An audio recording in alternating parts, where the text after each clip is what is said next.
Hello again, everyone. Edwin Learnard back once again. In this YouTube astrological segment, I'm going to be talking about the 2020 Venus in Gemini transit, part 2 of 2.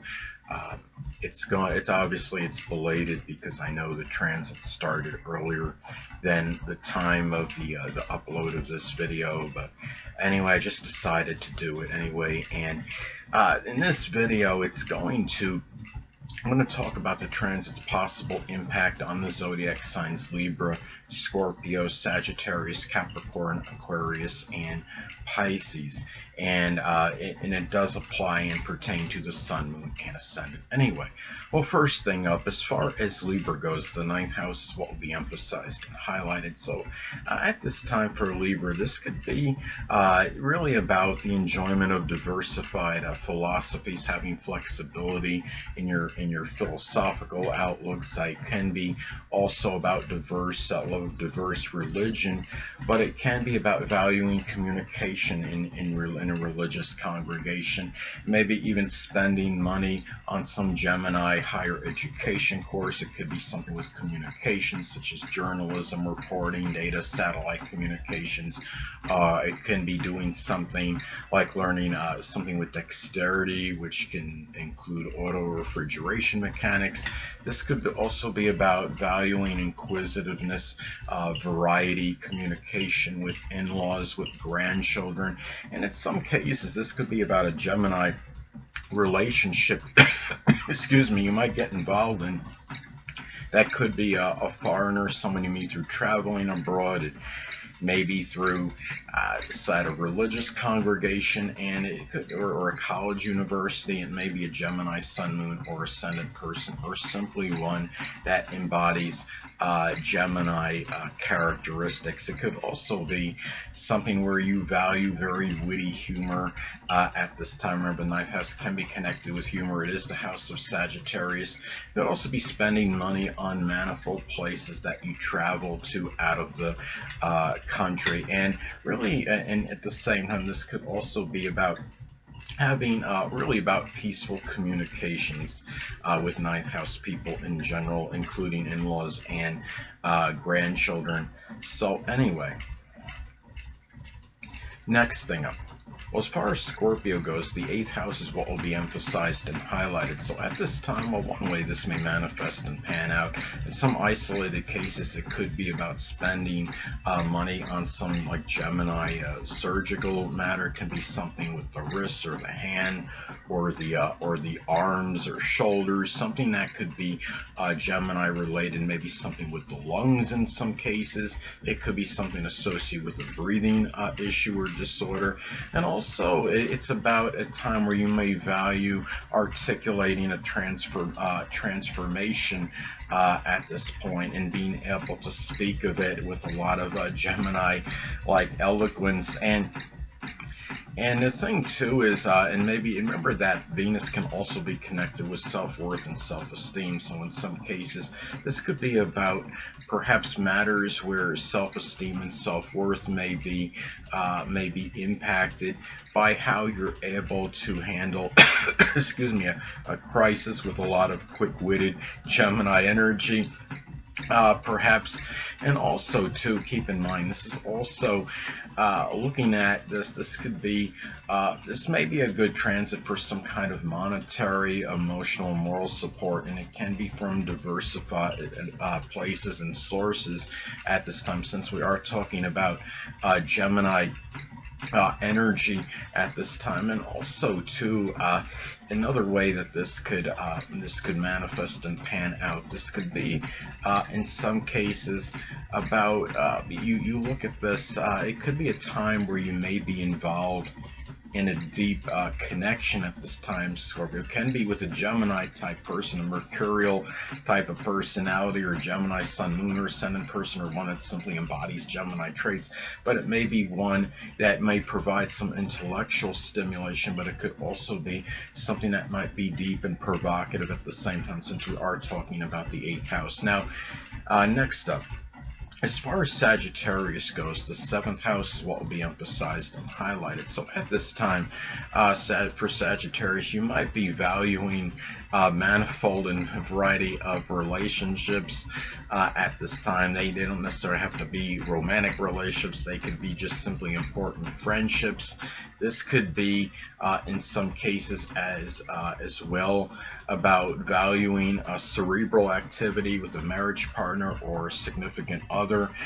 In some cases, too, this could be about the enjoyment or love of some Gemini-like competition. It could be playing some mental games such as like haiku or chess or lumosity.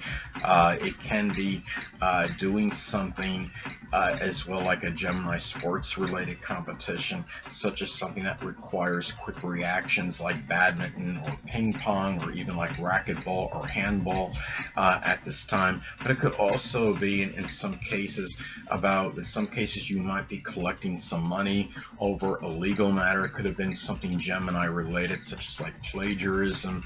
You might have sued somebody for, or some kind of slander. It may be, or forgery. And the thing is, and a lot of it, of course, can be dependent and predicated on aspects made to points in your chart. I mean, if it's making, say, let's say it's making a sextile or trine to your natal Jupiter or even Venus, that could increase that propensity for gaining some money in some legal matter. But it could also be in some cases where you're dealing, I mean, you're talking about the seventh house is the house of open adversaries, and it can be a time too where you may have to value dealing with manifold open enemies at this time, or Gemini. It could be very Gemini-like enemies at this time. It could be Gemini, Sun, Moon, or Ascendant person, or ones that embody those characteristics. But if you're able, I mean, again, Venus can be about self-worth and self-esteem. So if you're able to win the battles and conquer these enemies, it can play dividends in how you feel about yourself. At this time, Sagittarius, and also could be very auspicious period for marriage if you're unattached at this time, Sagittarius, since we are talking about Venus and the seventh house. Next up, as far as Capricorn goes, the sixth house is what will be emphasized and highlighted. So at this time, well, one way this may manifest and pan out, this could be about, in some cases, you may be spending money on some Gemini health related issue. It can be something with the lungs or the shoulders, the arms, the fingers, some kind of breathing issue. And say, especially say if this is at the time it's making when it makes an inconjunct to your ascendant at this time, or let's say if it makes an adverse aspect to your, say if it just does inconjunct your ascendant, that could be another, that could increase that propensity for that, or an adverse aspect to your sun at this time could be another indicator for that. Now, the thing about this is, another way this can manifest in pan, this could be about valuing diversity at your place of employment at this time. It could also be, in some cases, about also the enjoyment of variety in the daily routine, mental stimulation daily routine. It could be simply playing trivia games or doing something that requires keeps your something with cerebral activity, or some kind of mental game or challenge, again like haiku or chess or playing lumosity, things of that nature. And it could also be something too where you might be valuing trying to communicate with your pets more at this time if you haven't done so already. And also you might be at this time as well, it may be a period too where you may be making money. It might be more money coming your way, something Gemini related at this time. It could be doing something like with data or satellite communications, reporting, journalism, just simply writing. If you're an author at this time, this could be a propitious period for that. So anyway, Well, the next thing up is as far as Aquarius goes, the fifth house is what will be emphasized and highlighted. So at this time, Aquarius, if you're unattached, it might be a time where you might be more involved with superficial love at this time, more so than usual. But keep in mind, too, the danger. Gemini energy sometimes could be about vicariousness, so make sure you're not like living out some romantic situation through somebody else or through somebody else's enjoyment. We're talking about, of course, Venus and the fifth house of enjoyment. Hold on a moment, people.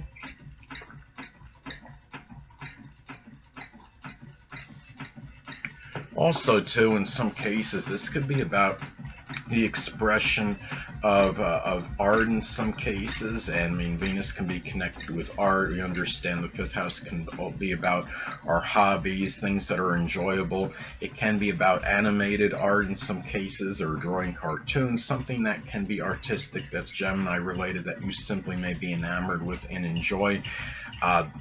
This could also be about spending money on manifold investments, or you may be investing in some kind of communication firm or stock or what have you. This could also manifest in some cases in the enjoyment of some type of Gemini sport, which I would consider again like badminton, racquetball, table tennis as some examples, because that it requires quick reactions. And also, too, it might be a time as well, you're talking about, it could be about valuing cerebral activity with children at this time, if applicable, if you do have any, or people that you're involved in a love or romantic relationship with. So anyway, and this is a time too as well. This could be about a very strong enjoyment of things of a speculative nature, and you might be spending money about as fast as you earn it on those things, because Venus in Gemini, I believe it can manifest in rapid spending. It's similar to Leo, because Leo, of course, is very extravagant, but Gemini a lot of times will just be spending money freely. It might not be a lot. Gemini energy may not be spending a lot on one particular thing, but they just happen. I think Gemini does spend money fairly rapidly. So anyway, last but not least, as far as Pisces goes, the fourth house is what will be emphasized and highlighted. So at this time, well, this could be a time too where you might be valuing at this time more peaceful it might be about more peaceful communications, or valuing communications with family members, being inquisitive with them, asking questions. It might be a time where you have certain enjoyment, perhaps in being inquisitive regarding your roots, your ancestry, your background, your family background at this time. It can be a time too, in some cases, where you might be about the expression of Gemini, like the value, the enjoyment of Gemini-like traditions. It can be something associated with some kind of communication, or as I stated before, something like with a Gemini type sport. It can be something like badminton or racquetball or table tennis, something, and it may be also too, I mean, it could be just a tradition, just going to some communications expo, or some kind of writer's place, journalism place, something that could be Gemini related. And it might also be too at this time, keep in mind, you might be spending money as quickly as you get it, in terms of trying to get in touch with your ancestry, such as going on to ancestry.com, and also spending money on communication devices might be tied into one's emotional security. It could be buying things like intercoms and things of your home that you need as far as communication things go, because it might be tied into your safety and security at this time. And also remember, Venus is about cooperation, so it can be about where you find yourself cooperating perhaps with some mercurial, very fickle family members at this time, or it could be Gemini family members, Gemini Sun, Moon, or Ascendant people, or simply ones that embody Gemini characteristics. So Anyway, and also remember that the fourth house is that end or latter part of life for people. So it can be a time where you're about perhaps spending money on various things to get you ready for that latter part of life if you are not already in it. Anyway, people, that'll conclude this YouTube astrological segment. Until next time, people, Edwin Learnard saying stay well.